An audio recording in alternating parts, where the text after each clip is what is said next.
चलिए इसे कंटिन्यू करें। Yes sir.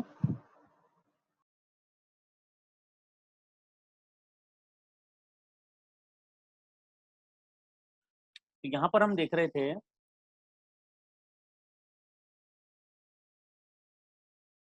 कि अगर मेरा फंक्शन एफ ऑफ एन यहाँ पर ये वाला मेरा फंक्शन है एफ ऑफ एन, तो इससे ऊपर जितने भी फंक्शन लाई करेंगे, हो सकता है एक फंक्शन ऐसा और आ जाए, हो सकता है एक फंक्शन ऐसा आ जाए, फंक्शन तो बहुत सारे होंगे, तो जितने भी ये फंक्शन ऊपर एग्जिस्ट करेंगे उन सब से F N is equal to 3n+5 छोटा होगा, जिसको अपन क्या लिखेंगे 3n+5 is less than equal to c into G of N. तो जी ऑफ एन क्या हो सकता है, एन हो सकता है, एन स्क्वायर हो सकता है, एन क्यूब हो सकता है, 2 की पावर एन भी हो सकता है। तो यानी किसी भी इससे बड़े फंक्शन से बड़ी वैल्यू से ये छोटा छोटा होगा, बट कंडीशन क्या है कि there should exist at least some positive constant c एंड 1 and 0 should be greater than equal to, ये चीज ध्यान रखनी है। अगर ये एग्जिस्ट करता है then we can write Tn is equal to O of n। Yes, अब कोई क्वेरी हो तो बताएं।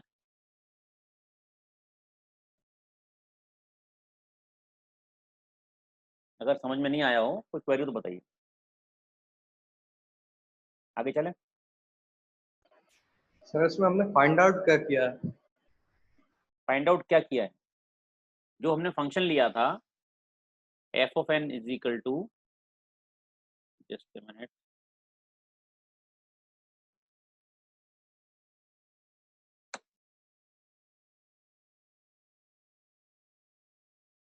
ये देखिए हमने ये फंक्शन हमें गिवन था F N is equal to 3n+5, तो इसमें हमें इसकी टाइम कॉम्प्लेक्सिटी Tn रखनी है in form of asymptotic notation.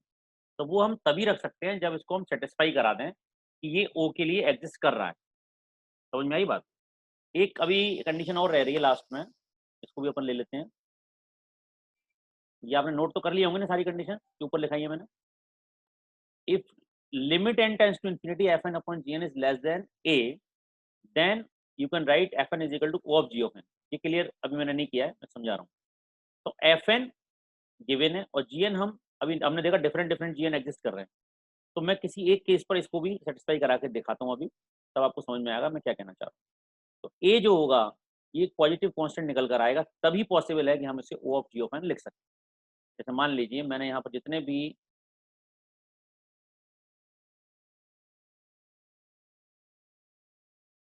ये फंक्शन लिए हैं ना जी ऑफ एन, इनमें से आप किसी को भी ले, मान लिया मैं एन क्यूब ले लेता हूँ, ठीक है। तो एन क्यूब वाले केस को अपन अभी सेटिस्फाई करके दिखाते हैं। इस वाले केस में मान लीजिए मैंने लिखा लिमिट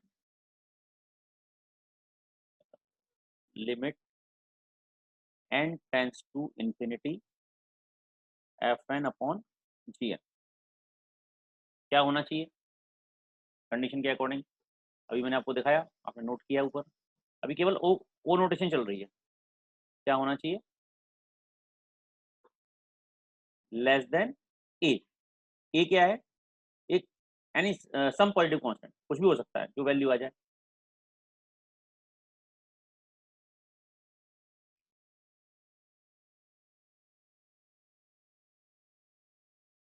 ठीक, अब इसमें वैल्यू रखिए। तो एफ एन क्या था हमारा 3n, सॉरी हमने लिखा यहाँ पर limit n tends to infinity F N is 3n+5 upon G N, कितना माना था अपन ने। सपोज मैं इसको ले रहा हूँ, इस पर प्रूव करा रहा हूँ कि ये इनइक्वालिटी एग्जिस्ट करेगी या नहीं करेगी। तो मैंने मान लिया यहाँ पर मेरा है N cube, G of N कितना हो गया N cube.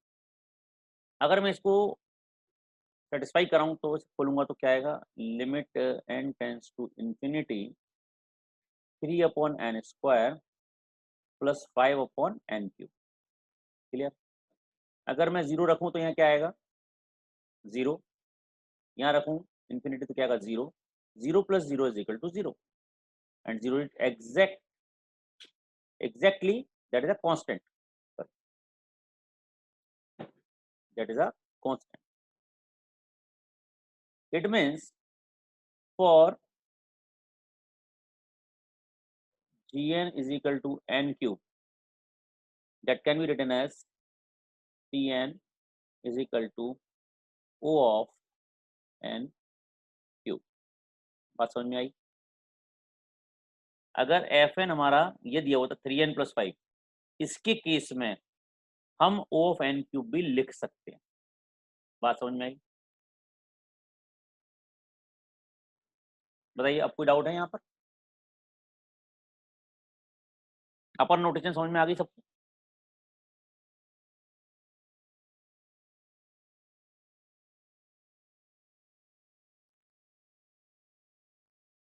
No question?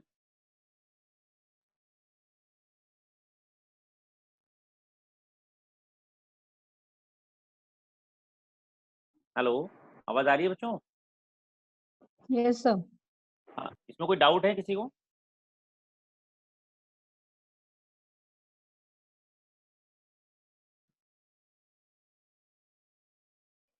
Clear? अभी बहुतों को समझ में नहीं आ रहा, शायद ऐसा लग रहा है। बताइए, आप अगर टफ लग रहा है या इजी, मतलब समझ में नहीं आ रहा, कहीं डाउट है तो पूछिए। जैसे बैठने से काम। समझ में हाँ जी, नहीं, ये लिमिट से क्या करा दिया, क्या करा दिया? ज्वाइन किया है। लिमिट की वैल्यू रखी और कुछ नहीं किया। Limit n tends to infinity fn upon G, एक फंक्शन मैंने आपको एक कंडीशन लिखाई है ना। आप एक काम करिए, हाँ जो मैंने यहाँ कंडीशन लिखाई है आपको ऊपर O ऑफ n की, मुझे लग रहा है कि आप शायद वो भी हल्के में ले रहे हैं। बिगो नोटेशंस, ये जो ऊपर लिखाया है, रेड से हेडिंग डालिए। Upper bound includes tight and loose bound. तो tight bound and loose bound मैंने दोनों समझा रहा हूँ आपको। उधर Fn is equal to O of G of n, where n is large, Fn is upper bound of f of n.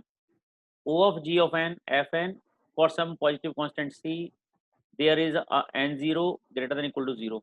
So Fn can be written as c less than equal to Fn less than equal to c into G of n. फिर हमने एक तीसरी condition लिखी यहाँ पर, ये different है थोड़ा सा। इससे हम प्रूव कर सकते हैं जो G of n हम ले रहे हैं, अगर वो लेस देन सम कांस्टेंट हो, ठीक है, तो हम कह सकते हैं कि yes it's a case of big O notation. बात समझ में आई? ये चीज मैंने प्रूव करके दिखाई है बस। अब एफ ऑफ एन मैंने फिक्स मान लिया, एफ ऑफ एन गिवन होगा ये। इसको न्यूमेरिकल आते हैं, इसलिए कह रहा हूँ कि अगर आपको डाउट है तो पूछिए। सर दिखाइए लिमिट वाला है? हाँ, आ रहा हूँ ना।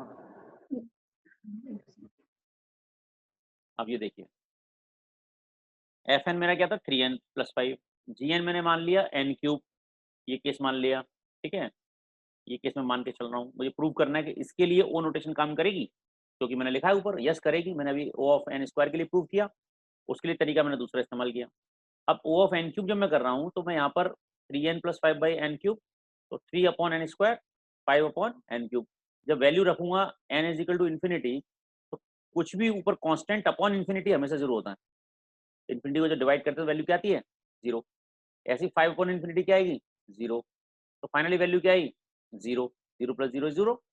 इसमें कौन सा कोई बहुत बड़ा मैथमेटिक्स नहीं है, यानी किसी भी कांस्टेंट वैल्यू से 0 तो लेस है ही, यानी a जो है that is a positive constant. बात समझ में आ रही है? इसलिए ये O of n cube satisfy कर रहा है लूज बाउंड में किसको? Fn is equal to 3n + 5 को।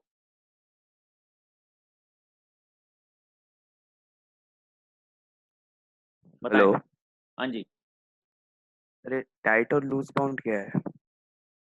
टाइट बाउंड हो गया, जैसे मान लीजिए O ऑफ ओमेगा, अभी ओमेगा और हो जाने दो, फिर आपको टाइट समझ में आएगा, उसके बाद लूज और ज्यादा क्लियर हो जाएगा। लूज मतलब ओके सर। जैसे मान लीजिए लिमिट के बाद हमारा कंट्रोल खत्म हो जाएगा। जैसे मान लीजिए मैं कह रहा हूँ 3n + 5 less than equal to c into N square, तो c इंटू एन स्क्वायर तो है ही। अब टाइट बाउंड की बात करता हूँ, मैं कह रहा हूँ c इंटू एन, एन का मतलब है बाउंड्री वैल्यू, उससे नीचे नहीं आ सकते।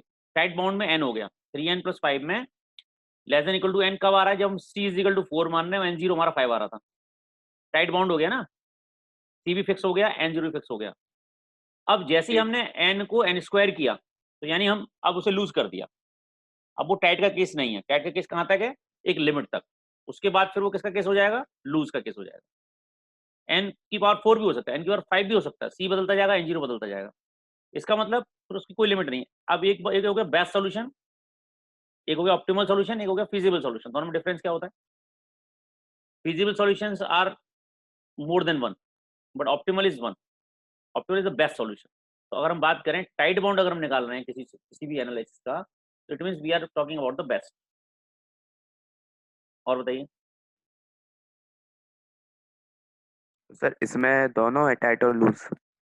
हाँ, मैंने ऊपर ही लिखा है, देखिए आप इसका। यार तुम लिखते नहीं होगा साथ साथ डायरी में, या कॉपी बनाई है कि नहीं बनाई, आप ये बताइए पहले। हाँ सर। सबने बनाई है? ये आप जितने क्वेश्चन पूछ रहे हो ना, ये सब चीज देखो, ये आपके नोट्सों में लिख दिया मैंने ऊपर ही, ये देखिए, ये देखो सबसे पहली लाइन में क्या लिखा है, अपर बाउंड ओ नोटेशन, क्या लिखा है, includes tight and loose both bounds. Tight और लूज दोनों को क्या करता है, इंक्लूड करता है। अब इसको आपने लिख लिया सबने, पूरे पॉइंट बाय पॉइंट लिखा हुआ है। एक बार इसको थोड़ा सा रिवाइज करिए, समझिए, ठीक है। फिर इसको मैं, मुझे लगता है अभी दूसरा बाउंड करा दिया तो आप कंफ्यूज हो जाओगे, तो अभी इतना ही रखते हैं, थोड़ा स्लो चलेंगे। अभी मैं, हो सकता है कि कल कोई शेड्यूल अगर खाली हो, कल कितनी क्लास है आप लोग की ऑनलाइन?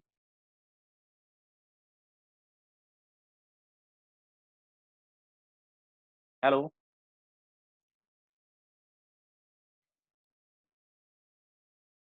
हेलो, ऐसा करते हैं कल, नहीं तो फिर आज शाम को ही मैं इवनिंग टाइम में कोई 8 बजे करीब एक एक्स्ट्रा क्लास ले लूँ, बताइए। तब तक आप इसे रिवाइज कर लो, एक बार पढ़ लो ढंग से, इसकी डाउट क्लियर कर देंगे, फिर ओमेगा नोटेशन ले लेंगे और थीटा नोटेशन ले लेंगे, फिर उसको न्यूमेरिकल करा देंगे। कोई डाउट होगा तो क्लियर हो जाएगा। सर कल सिर्फ 2 ही क्लास हैं। कल सिर्फ 2 ही हैं?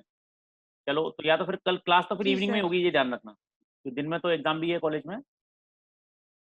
तो मैं, आप में से कोई भी स्टूडेंट रिस्पॉन्सिबिलिटी ले लो, चलो मुझे थोड़ा एक बार आप एक बार इन्फॉर्म कर देना बीच में, कॉलेज टाइम में, अगर फ्री हुए तो कल ही ले लूंगा दिन में ही, है ना, वरना शाम को कंफर्म है, शाम को ले लेंगे। सर कल हमारी 3 क्लासेस हैं एमसीए की।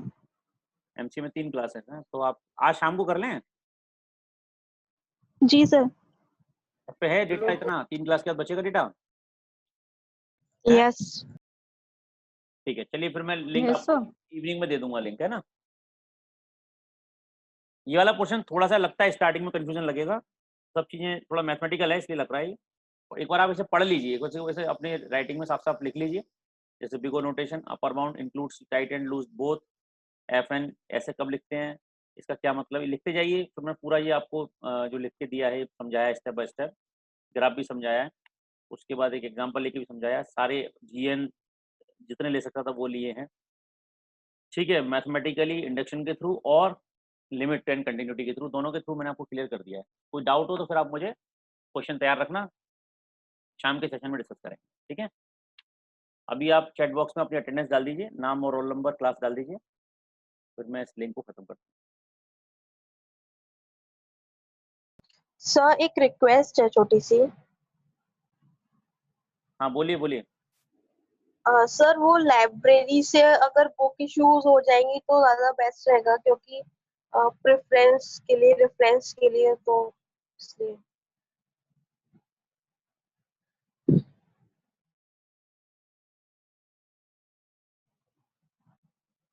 हेलो। आप लोगों की फीस वगैरह सब क्लियर है, जमा कर दी सब लोगों ने? यस बिल्कुल। चलिए मैं बात कर लूंगा, ऑफिस से लिस्ट जाती है, वो लिस्ट पहुंच गई होगी तो किताब मिल जाएंगी, कोई बड़ा इशू नहीं है, ओके। ठीक है। ओके, ठीक है, आज एंड करते हैं क्लास को यहीं, शाम के सेशन में करेंगे, नहीं कल कंटिन्यू करेंगे। क्लोज करें? सर एक छोटी सी प्रॉब्लम है। हाँ बोलिए बोलिए, जल्दी बोलिए। सर जो अभी हमने लास्ट में ये किया है ना, लिमिट सॉल्व करके 0 आ गया है, तो उसमें आपने रूल में बताया था कि जो ये लेस देन पॉजिटिव कांस्टेंट होना चाहिए। अच्छा 0 लेस देन पॉजिटिव कांस्टेंट है, ठीक है। अब अच्छा क्लियर। खुद ही क्वेश्चन पूछ रही हो, खुद ही आंसर दे रही हो। कौन बोल रहा था? Prachi, very good. देखा नहीं था पहले। हाँ देखा नहीं था ना, तो देखो मैं बार बार बोल रहा हूँ, ये ऊपर ही 4 रूल लिखा है ना, इनको ढंग से पढ़ लो एक बार, ग्राफ को ढंग से समझ लो, टाइट बाउंड लूज बाउंड का कंसेप्ट समझ लो। अभी मैं 4-5 नोटेशन है, मैंने एक कराई है बस, जब 5 कराऊंगा तो फिर कोई कंफ्यूजन नहीं होना चाहिए, है ना। और जो बच्चे अभी कनेक्ट नहीं हुए हैं उनसे भी कहिए कि अब ज़्यादा से ज़्यादा बच्चे कनेक्ट हो जाएं इवनिंग क्लास में, ठीक है। बच्चों को मैं पोर्शन कवर कराऊंगा शाम को। चलिए चैट बॉक्स में सबने डाल दिया, नाम रोल नंबर सबने डाल दिया।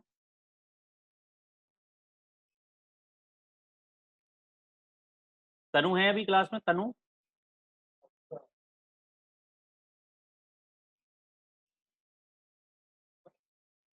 ठीक है, इस तरह से खड़ा नहीं, प्रोपोर्शन बताया